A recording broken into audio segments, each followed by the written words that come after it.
Hi class, let's do some more linear algebra.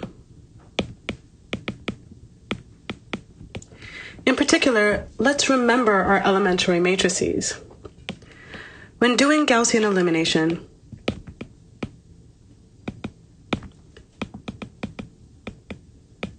on a matrix, usually representing some system of linear equations,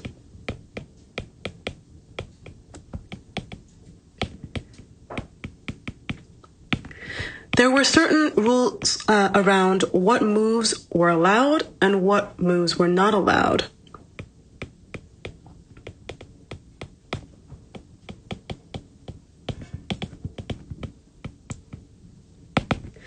These were called elementary row operations.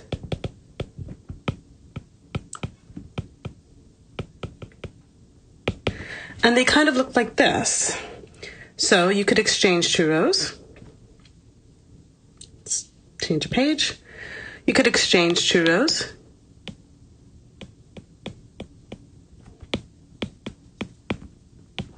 So for example, if I started out with the matrix 1, 1, negative 1, 2, negative 2, I could exchange row 1 with row 2 to get 2, negative 2, 1, negative 1. I could also scale rows.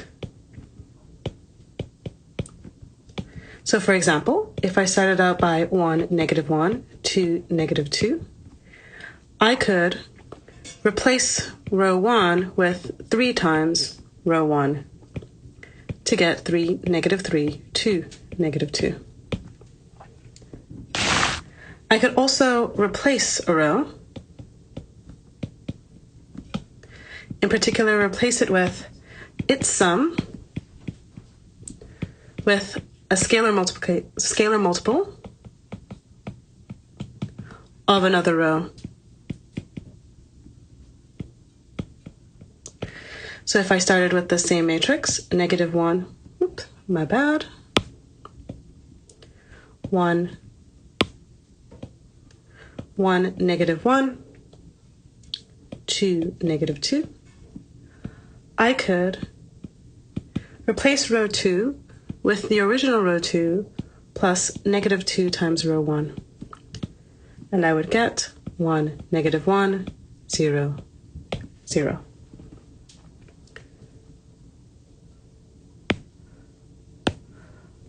The point that I want to make here, or I want to remind you of, is that these can be represented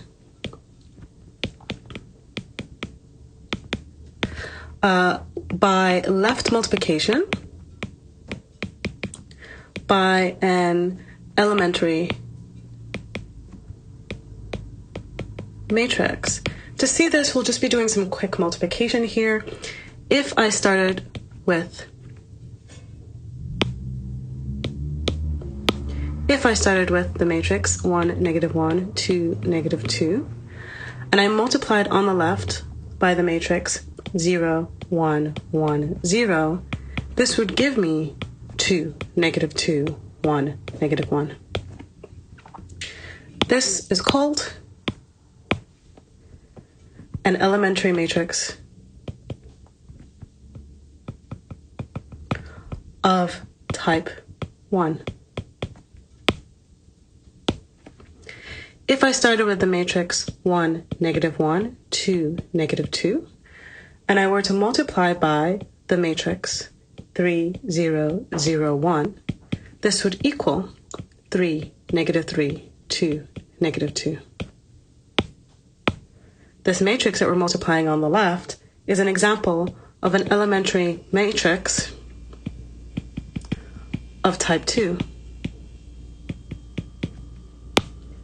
And last but not least, if I started again with my matrix 1, negative 1, 2, negative 2, and I multiplied on the left by 1, 0, negative 2, 1, this would give me the matrix 1, negative 1, 0, 0. This matrix that I've multiplied by is an example of an elementary matrix of type 3. All elementary row operations can be thus represented, similarly represented, by left multiplication by some elementary matrix.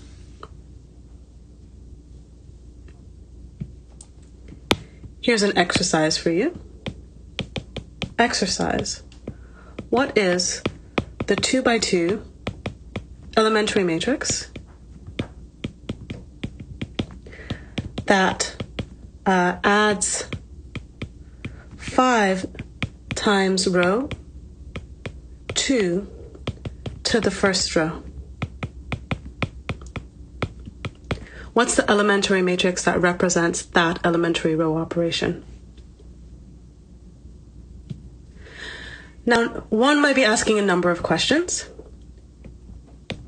Question 1, how does performing an elementary row operation change the determinant of a matrix? Thus far, we've been very concerned with determinants. Now we've reminded ourselves of elementary row operations. How do elementary row operations change the determinant of a matrix? As a sub-question to this, one might ask, is this somehow related